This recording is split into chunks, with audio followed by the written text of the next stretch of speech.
When Martha met 35-year-old Charles, she was 17.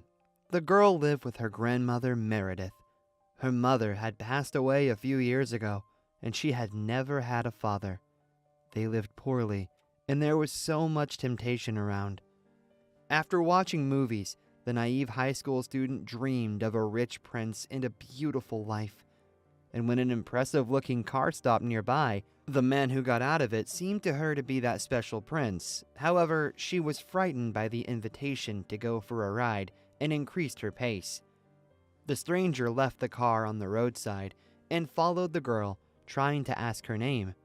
Flattered by his attention and pleasant appearance, Martha forgot about the safety rules and started a conversation. She was pleased to hear the compliments the man showered her with, and at first, she smiled shyly in response to his jokes, but quickly became more relaxed. After walking through the evening streets, she accepted an invitation to have dinner in a cafe that they found on the way. The girl had never been to such places before. She greedily absorbed the festive atmosphere of the cafe, the music, the champagne, and the attention of the man she liked more and more. The night continued in the hotel room. Martha quickly gave in to the charm of her new acquaintance and surrendered herself to the power of his experienced hands. In the morning, Charles found out that the girl was underage and felt embarrassed, but nevertheless asked to meet again. "Just let our meetings be our little secret for now, okay? No need to give people a reason to be jealous and gossip prematurely." Martha agreed with everything he said, for it was only now that she realized how much she had missed the care and support she had received from the businessman who had opened a branch of his company in their town. Besides, she was flattered by the attention of an adult man and liked the gifts and the opportunity to go to restaurants with him. Therefore, the girl accepted all the conditions of her secret lover. However, his feelings quickly cooled down, and then he left. Later, he began to visit this town once or twice a month on company business.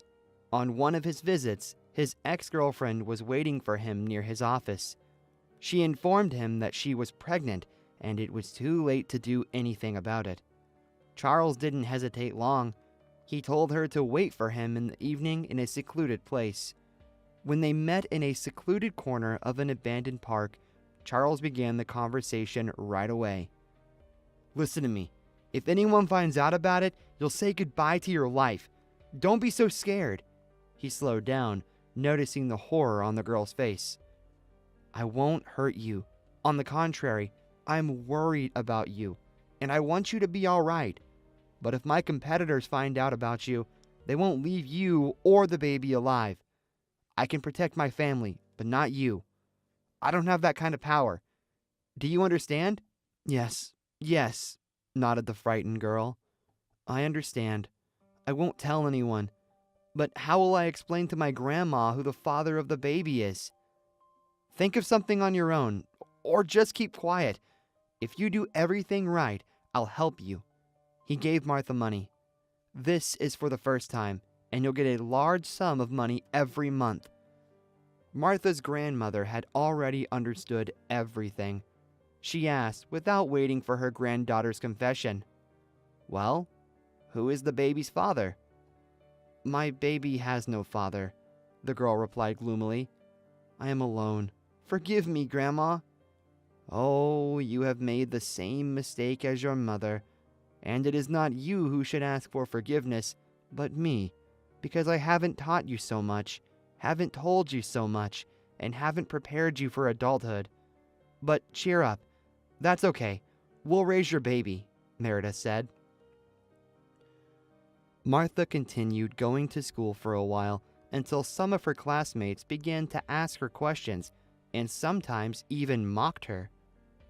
One day, Martha ran away from school in tears and decided not to go back. Her grandmother had to talk to the principal so that they would help her continue her studies.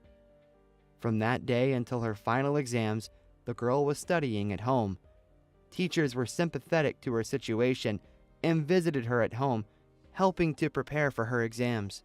Martha passed her exams and graduated, and soon she gave birth to a daughter.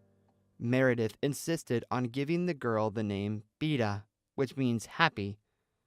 The chain of unhappy women's fates must be broken at some point, she explained. The baby girl was calm, as if she realized that her mother already had enough to worry about. Martha was still afraid of Charles' threats, so she didn't spend the money he gave her, but hid it in a secret place, and she didn't want to explain to anyone where the money came from. At first, life was very difficult because the only income was her grandmother's pension, but when Beatty got a little older, Martha had a part-time job, and then she packed up and left with her 3-year-old daughter in another city. Of course, Meredith tried to talk her out of it, but her granddaughter insisted on her decision, explaining that she was going to study. When she got there, she rented an apartment. She settled down, enrolled in university, and hired a nanny for her daughter.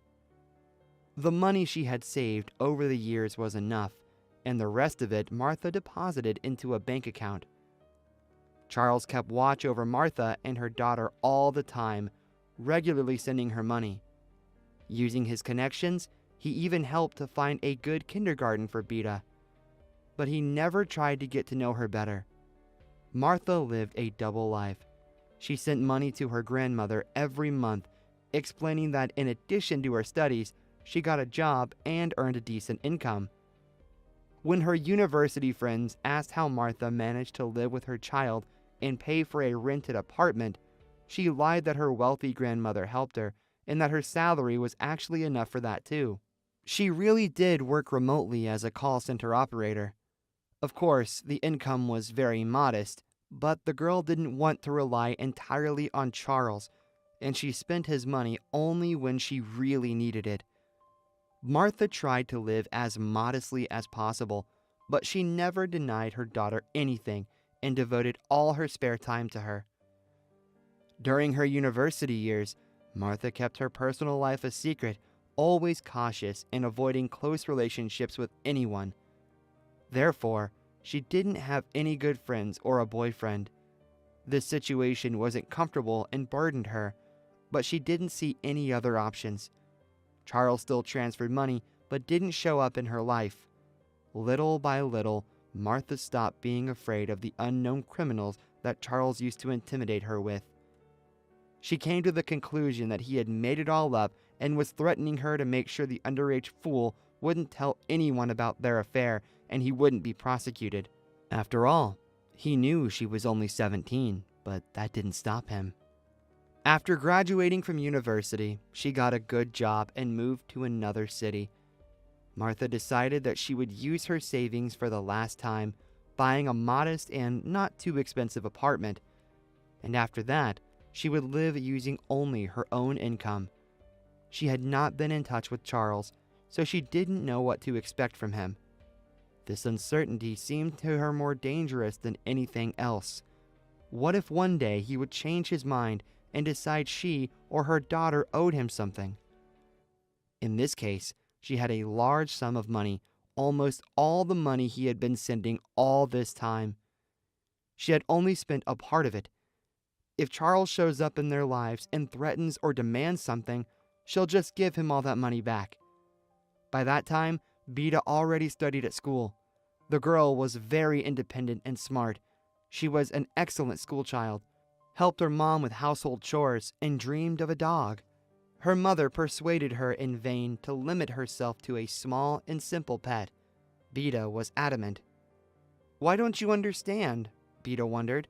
"A dog is a good friend. How am I going to be friends with a turtle who sleeps all the time, or with dumb fish?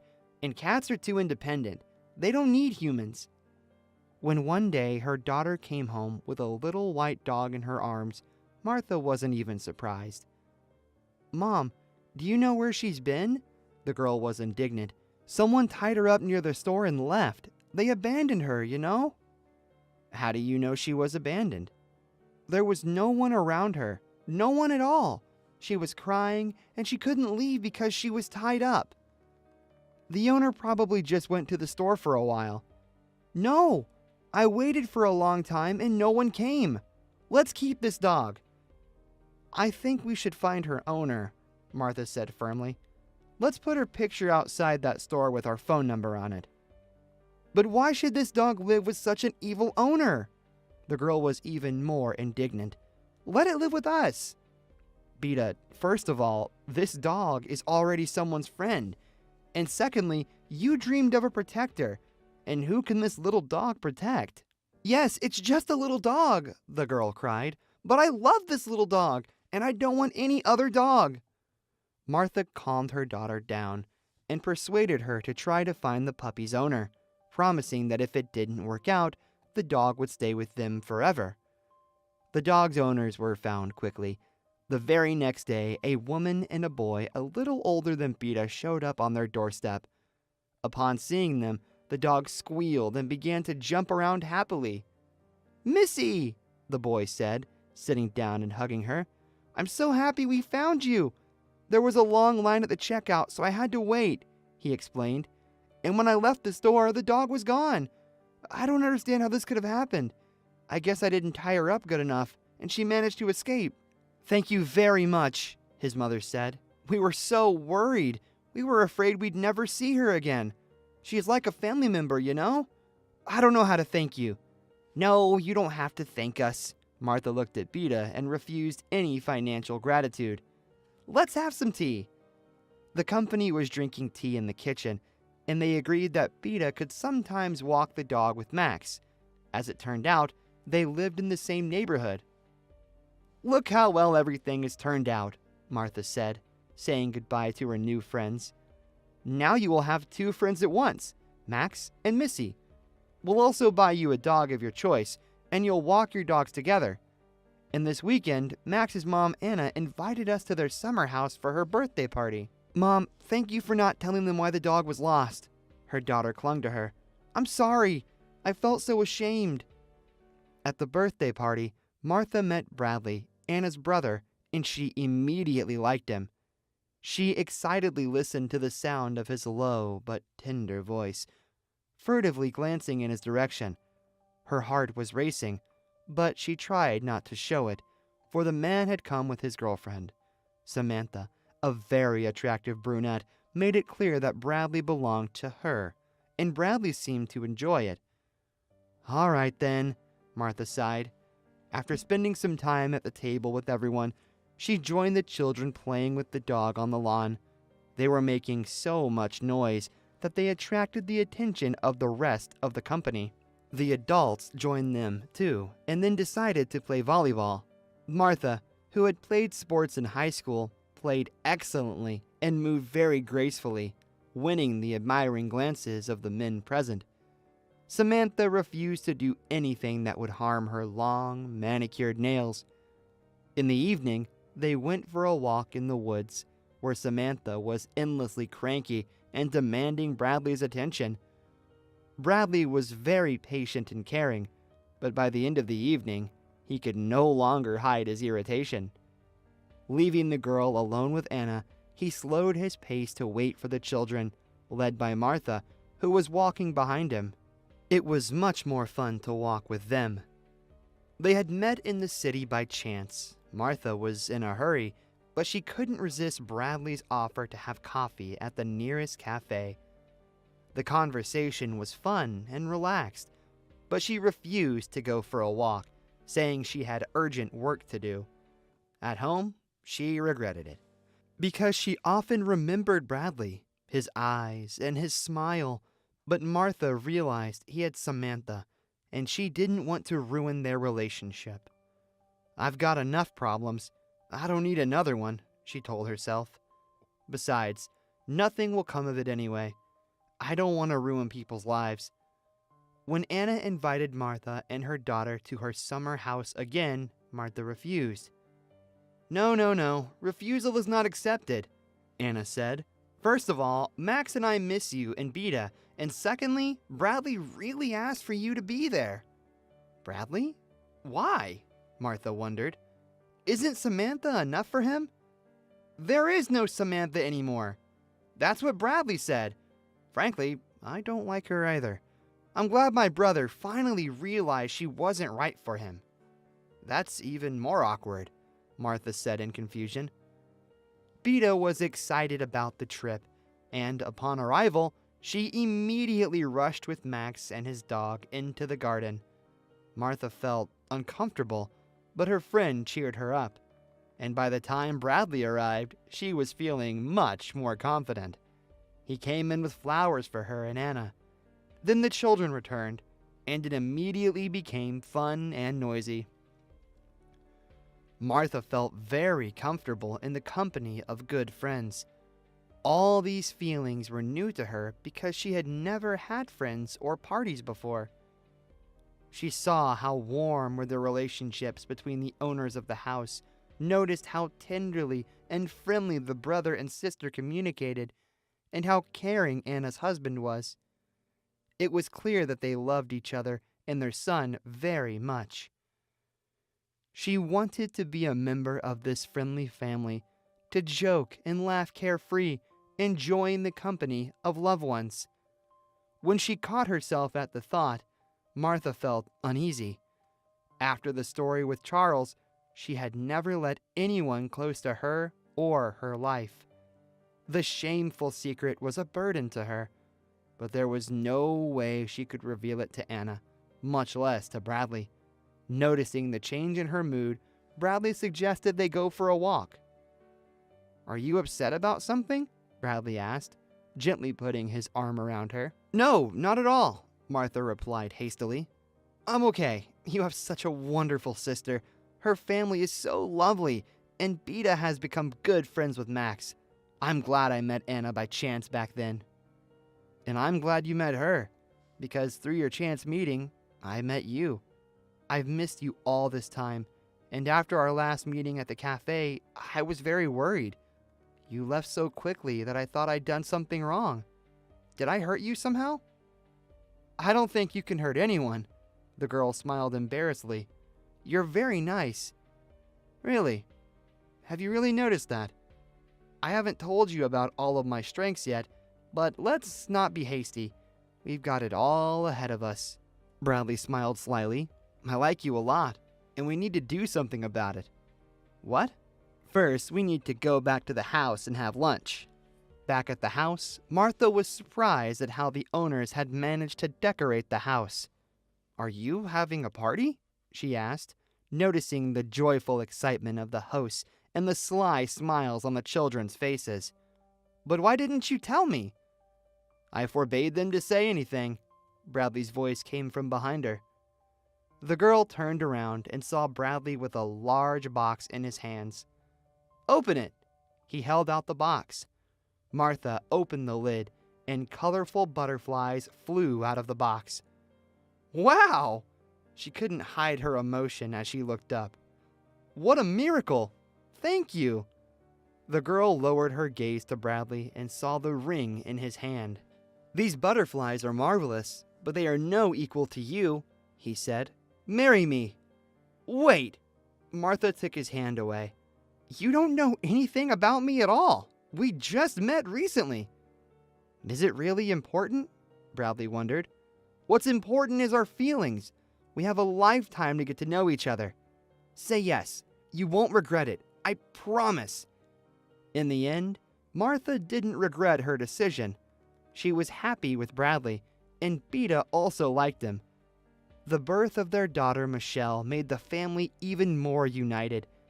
Charles became aware of all the changes in Martha's life. He always knew everything about her somehow. She was wary of his reaction, but nothing happened. The man just kept transferring money to her account every month. One day, Bradley asked about Beta's father, and the woman only said that her daughter was the fruit of her first foolish love, and that Beta's father no longer existed for her.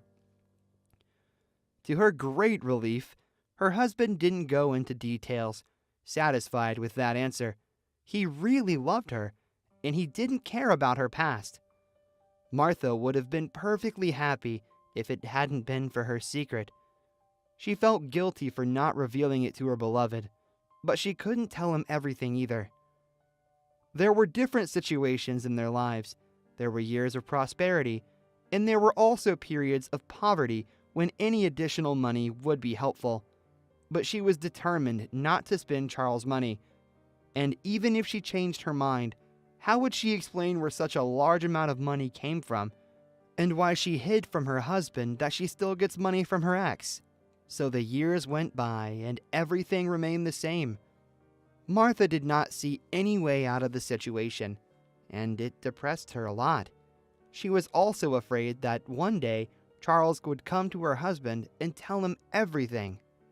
He unexpectedly showed up when Beta was in her final year of high school. He contacted Martha and said he would wait for her at a small cafe. When they met, he said he wanted his daughter to get a university education in another city after graduation. "Are you sure that's what she wants?" Martha was indignant. "You should have asked her about her plans first." "She may have her own plans, but she doesn't understand anything about life yet," Charles explained patiently. "She needs to continue her studies and get into the best university in the country. Don't worry, I'll take care of all the expenses." "I don't understand why. Live your life and leave us alone. We don't want anything from you. Just don't bother us. Don't I have the right to take care of my daughter's good education? If you wish, I can even go to her and confess who I am." "No!" Martha was frightened. "Don't. I don't mind her getting into university, but I'm not sure she'll be willing to move to another city." "She will, because she's my daughter. All you have to do is convince her." Beta was happy at her mother's suggestion. She was already an excellent student, but now she began to study with even more enthusiasm. She successfully passed the exams and entered the university of her choice. Charles was very pleased. He even rented an apartment for his daughter so that she would not have to drive to the university from afar every morning. "Mom, don't worry. Everything's going to be fine. I promise to be the best student, and I'll definitely get a job." "I'm not worried," Martha reassured her. Of course, she was concerned about the situation and the risk that the long-kept secret might somehow be revealed. But there was nothing she could do about it. Meanwhile, Charles came up with another idea. When he learned that Beta was going to get a job, he asked Martha to tell his daughter about a vacancy for a caregiver for an elderly woman. Martha only had to bring her daughter a fake advertisement that she supposedly saw on a bulletin board. Beta was excited but surprised. "Mom, look! What a salary! Do such services really cost that much?" "You must be very lucky. Call them as soon as you can, before they hire someone else," Martha lied without even blushing. Martha tried to hide her nervousness, but she felt as if Charles and his mother were taking Beta away from her. She felt like she had raised her daughter for them like it was an order for a high-quality product. The woman felt many emotions at once: jealousy, resentment, and anger at herself for not being able to do anything about it. On the other hand, she doubted whether to interfere at all. After all, her daughter was getting a good education at the best university in the country, had found a good job, and was earning a lot of money. Is there anything wrong with that? Martha should be happy about that, but she was not happy at all. Martha felt as if they were stealing her daughter away from her in this way, and she was about to lose her. She came home depressed. Bradley was worried and bombarded his wife with questions, but she only told him it was hard to be separated from her daughter, and that she was tired of the trip and everything else. Beta called home often and told everything in detail. She said she was very happy with her independence. "Don't worry, Mom. Everything is fine. I like studying, and I have a lot of friends here. By the way, I don't work as a caregiver anymore.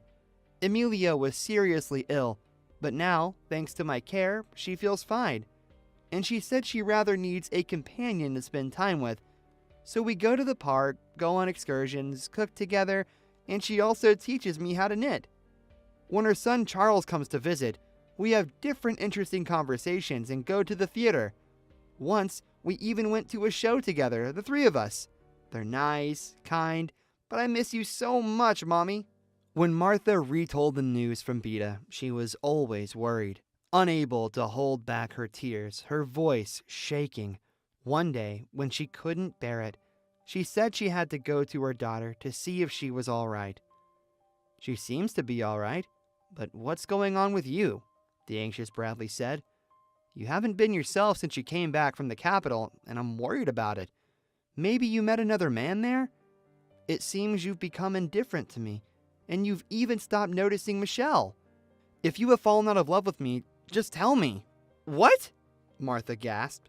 "Bradley, how could you even think that? It's just that I'm worried about Beta. She's still a kid. She just graduated from high school and already living alone in a big city.